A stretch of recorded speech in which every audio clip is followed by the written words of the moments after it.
Hello friends, welcome to my channel English Tutorial. In the last video, we have discussed about correlative conjunction. That is one of the type of conjunction. So today we are going to learn about another type of conjunction, that is subordinating conjunction. So let's start. First of all, what is the meaning of subordinating conjunction? So to make a complex sentences, we use subordinating conjunction. Now, when we say what is complex sentence, that means a sentence which have independent clause,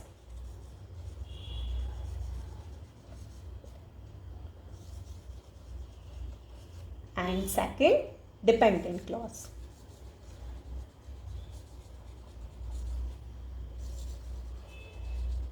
Clear?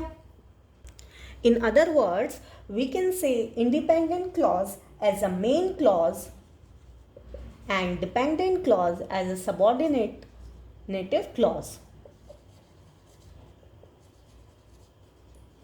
Now, when we use subordinating conjunction in any type of sentence, we get two things. What are those? Number one, dependent clause,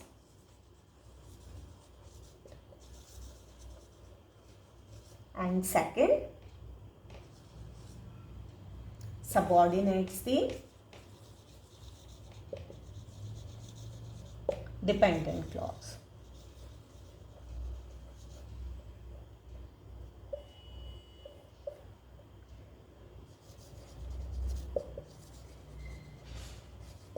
Clear? It also tells the relationship between the independent clause and the dependent clause.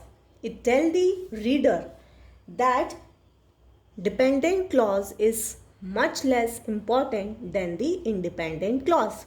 Without independent clause, there is no existence of dependent clause. To understand it more clear, let's take one example. That is, I went to the supermarket, we are out of milk.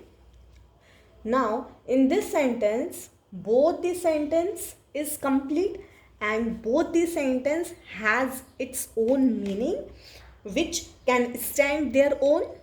Clear? But when we use subordinating conjunction into this sentence, what it will become?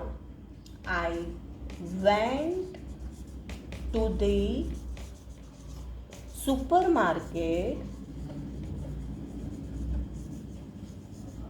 since we are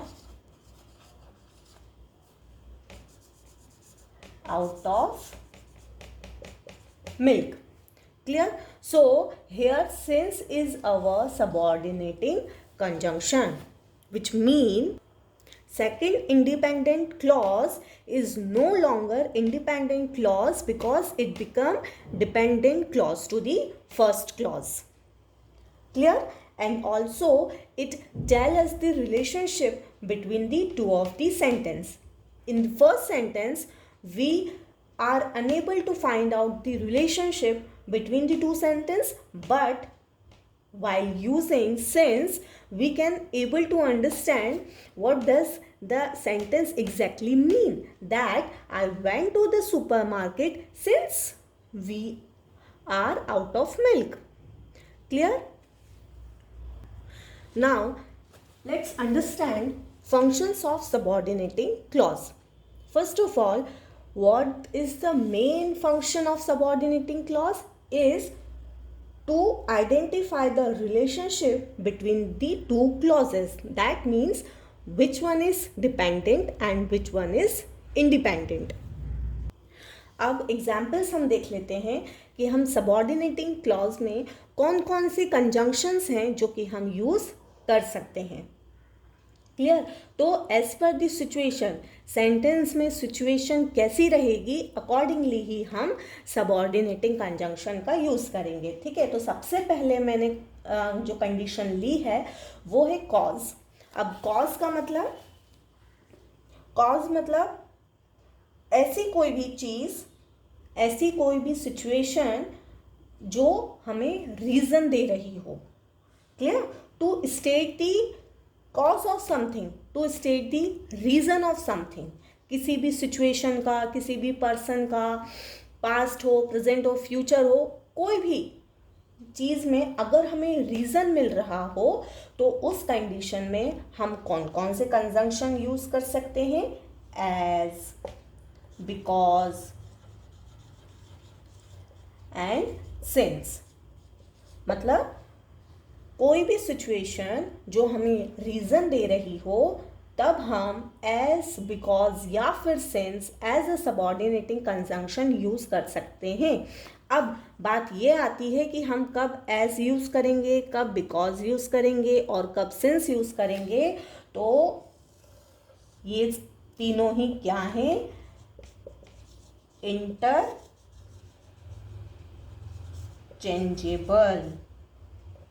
interchangeable means एक ही situation में हम इन तीनों में से कोई भी लगा सकते हैं। फॉर्मल सेंटेंस में हम एज लगा सकते हैं, थोड़ा न्यूट्रल सेंटेंस में हम बिकॉज लगा सकते हैं, या इनफॉर्मल सेंटेंस में हम सिंस लगा सकते हैं।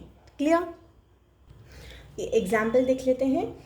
The project was successful dash you all worked very hard. ठीक है, तो अब इस सेंटेंस में हमारा सबऑर्डिनेटिंग कंजंक्शन क्या लगेगा? एज, बिकॉज या फिर सिंस। अब सबसे पहले तो जान लेते हैं कि यही तीनों में से कोई एक क्यों लगेगा। क्योंकि यहाँ पे हमें रीज़न पता पड़ रहा है कि जो सक्सेसफुल है, जो हमें सक्सेस है इस प्रोजेक्ट में, वो हमें क्यों मिली है? क्योंकि हमने वर्क हार्ड किया है। क्लियर? दैट मीन्स यहाँ पे हमें कॉज पता पड़ रही है, इसलिए हम एज, बिकॉज या फिर सिंस में से कोई भी एक सबऑर्डिनेटिंग कंजंक्शन लगाएंगे। तो जब हम फॉर्मली बोलेंगे तब हम एज लगा सकते हैं, और जब हम इनफॉर्मल वे में बोलेंगे तो हम सिंस या फिर बिकॉज में से कोई भी एक चीज़ लगा सकते हैं। The project was successful as you all work very hard.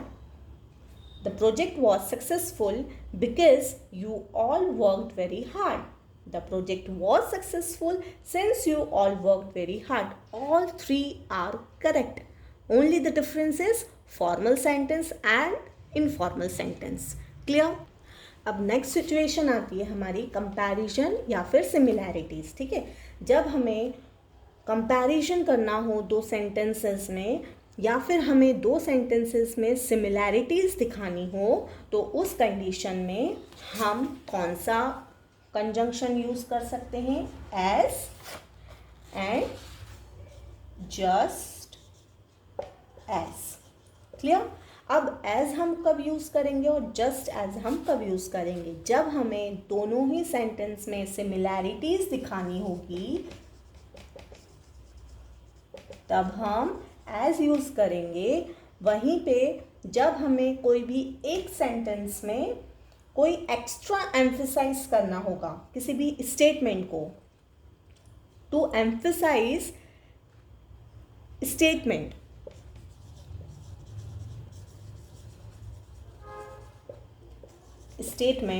तो हम कौन सा कंजंक्शन यूज़ करेंगे?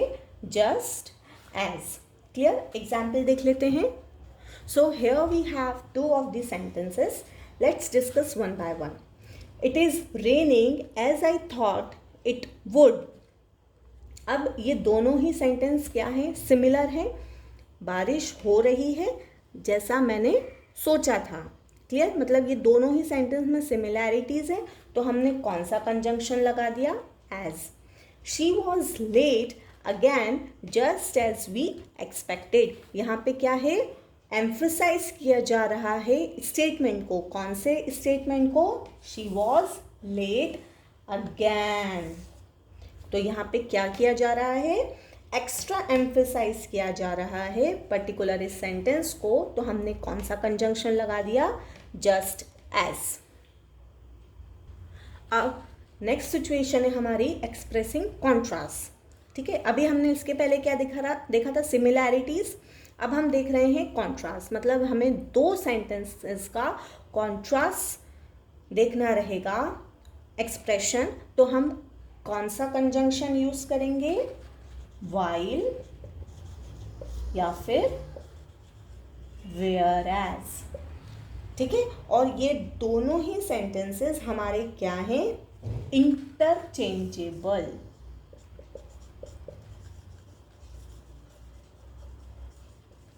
इंटरचेंजेबल मतलब एक ही सेंटेंस में एज पर दी सिचुएशन हम while भी लगा सकते हैं या फिर whereas भी लगा सकते हैं। सेंटेंस देख लेते हैं। So here is the sentence, my brother worked really hard dash I did not make much an effort. Clear. अब ये दोनों ही सेंटेंस क्या है, अपने आप में कॉन्ट्रास्ट है। वो बोल रहा है मैंने मेहनत नहीं करी, मैंने एफर्ट्स नहीं दिखाए, वहीं पे उसके भाई ने क्या है, रियली वर्क हार्ड। तो इस सेंटेंस में हम while भी लगा सकते हैं और whereas भी लगा सकते हैं। अब इसमें डिफरेंस क्या रहेगा, तो जब हम फॉर्मल सेंटेंस बनाएंगे तब हम whereas लगाएंगे, वहीं पे जब हम इनफॉर्मली बात करेंगे या बोलेंगे तो हम while यूज करेंगे। क्लियर। अब नेक्स्ट कंडीशन हमारी क्या आती है, हाइपोथेटिकल सिचुएशन। क्लियर। अब हाइपोथेटिकल सिचुएशन मीन्स क्या, it means when one action is required for another to occur. ठीक है, मतलब अगर ये चीज़ हुई होगी या अगर ये चीज़ होगी तो ही वो चीज़ होगी, मतलब दोनों क्या हैं, एक दूसरे पे डिपेंडेंट हैं। अगर ये काम होगा तो ही वो काम होगा। तो ऐसी सिचुएशंस में हम क्या बोलते हैं उसको, हाइपोथेटिकल सिचुएशन। तो ऐसी सिचुएशन में हम कौन कौन से कंजंक्शंस लगा सकते हैं, if, as long as, in case, provide that,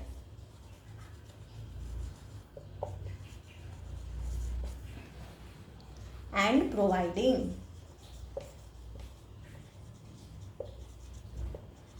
अब ये सारे हम कब लगाएंगे, कैसे लगाएंगे, चलिए सेंटेंस के थ्रू समझते हैं।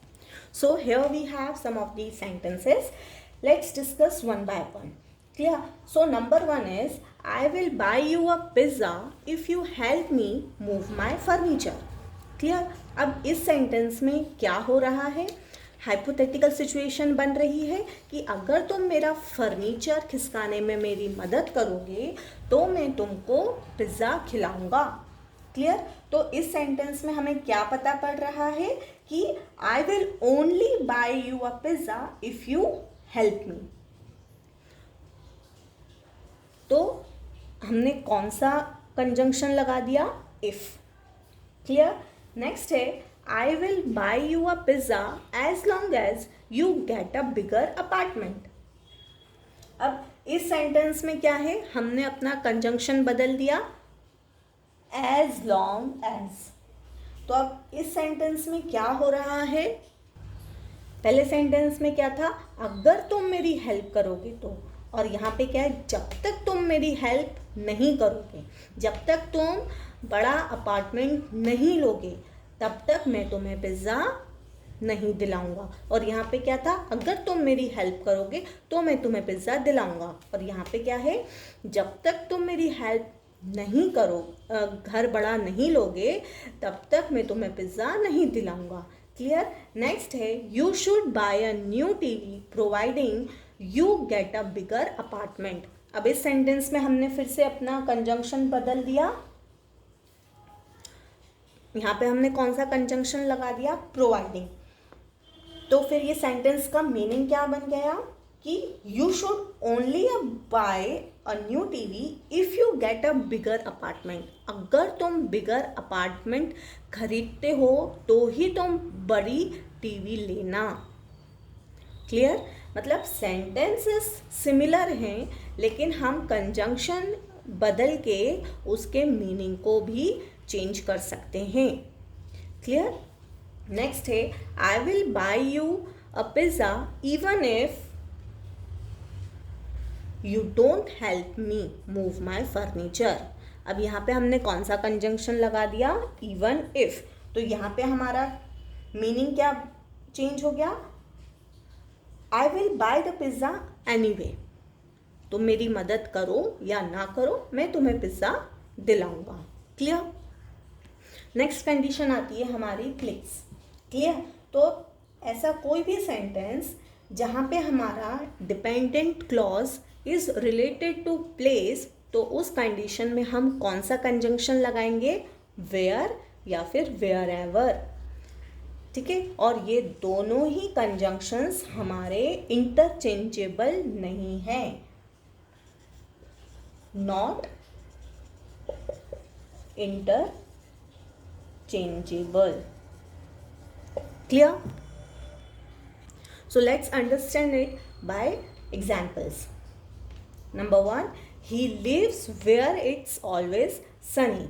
यहाँ पे हमने कौन सा कंजंक्शन लगाया, where, which means he lives in a place that is sunny. Clear? Next is I want to go wherever it is quieter. Here we use wherever, which means I want to go any place quieter. I don't mind where. Clear? जब हमें किसी भी चीज़ का reason देना हो कि वो चीज़ क्यों हुई, कैसे हुई, कहाँ हुई, तो उस कंडीशन में हम कौन सा कंजंक्शन लगाएंगे, in order, that, so that, so. अब in order, that, so that, so, ये तीनों ही क्या हैं हमारे, interchangeable. That means only the difference is formal and informal language. So here we have example. Our boss asked us to take detailed note in order that nothing would be forgotten. ये interchangeable है, तो हम इसी sentence में so that लगा सकते हैं। तो सेंटेंस क्या हो जाएगा, Our boss asked us to take detailed note so that nothing would be forgotten. Our boss asked us to take detailed note so nothing would be forgotten. ठीक है। इन तीनों ही कंजंक्शन का हम यूज कर सकते हैं, लेकिन इनके मीनिंग बदल जाएंगे। अगर हम इन ऑर्डर दैट यूज कर रहे हैं, दैट मीन्स ये क्या हो जाएगी, हमारी फॉर्मल लैंग्वेज हो जाएगी। वहीं पे अगर हम सो दैट का यूज़ करेंगे तो ये हमारी न्यूट्रल लैंग्वेज हो जाएगी। वहीं पे अगर हम सो का यूज़ करेंगे तो ये हो जाएगी इनफॉर्मल। क्लियर। नेक्स्ट कंडीशन आती है हमारी टाइम। तो हमने ये सबऑर्डिनेटिंग कंजंक्शन में क्या पढ़ा था कि हमें ये दो चीज़ बताते हैं, डिपेंडेंट क्लॉज और इंडिपेंडेंट क्लॉज। डिपेंडेंट क्लॉज हुआ होगा तभी डिपेंडेंट क्लॉज बना। अभी जब हम टाइम की सिचुएशन लेंगे तो टाइम की सिचुएशन में डिपेंडेंट क्लॉज पहले हुआ होगा, जिस वजह से इंडिपेंडेंट क्लॉज बना होगा। क्लियर। अब इसको और अच्छे से समझने के लिए एग्जाम्पल देख लेते हैं। ये एग्जाम्पल है, I went to shopping before I came home.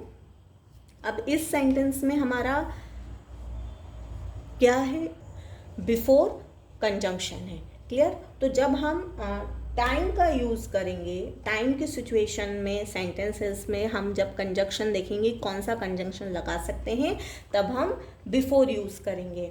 Before use हम क्यों करेंगे, क्योंकि action of the dependent clause occurred first.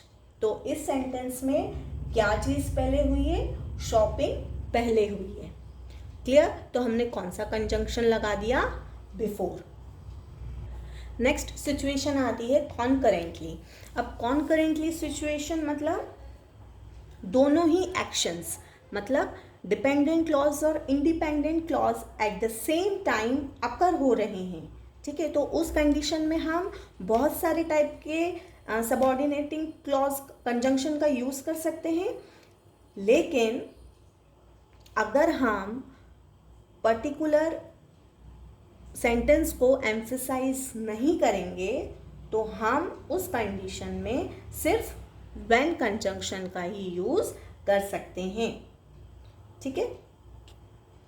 Example है ये, आई was sleeping when the phone wrong.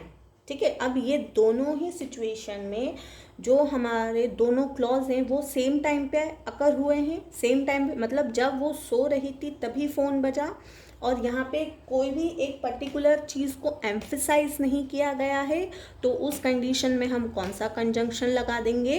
Van. I was sleeping when the phone rang. Next situation आती है subsequently.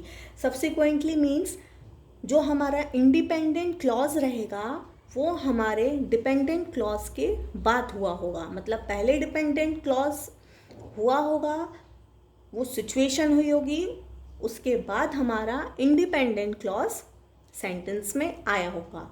तो ऐसी सिचुएशन में हम कौन सा कंजंक्शन लगाएंगे? आफ्टर। सेंटेंस के थ्रू समझ लेते हैं इसको। अब ये सेंटेंस है हमारा, I went shopping after I finished work. यहाँ पे हमारा जो फिनिश्ड वर्क है वो पहले हुआ है और उसके बाद क्या हुआ है? शॉपिंग हुई है, यानी कि जो हमारा इंडिपेंडेंट क्लॉज है वो बाद में अकर हुआ है। तो इस सेंटेंस में हमने कौन सा कंजंक्शन लगा दिया? आफ्टर। नेक्स्ट सिचुएशन आती है up to certain time. Up to certain time मतलब एक चीज़ फिनिश हुई है उसके बाद दूसरी चीज़ स्टार्ट हुई है, means one action stop when another begin. Clear? तो ऐसी सिचुएशन में हम कौन सा कंजंक्शन लगाएंगे? अनटिल। एग्जाम्पल देख लेते हैं, he ran track until he moved here. तो इस सेंटेंस में क्या है कि he stopped running when he moved here, मतलब एक चीज़ खत्म हुई तब दूसरा एक्शन स्टार्ट हुआ, तो कौन सा कंजंक्शन लगा दिया? अनटिल।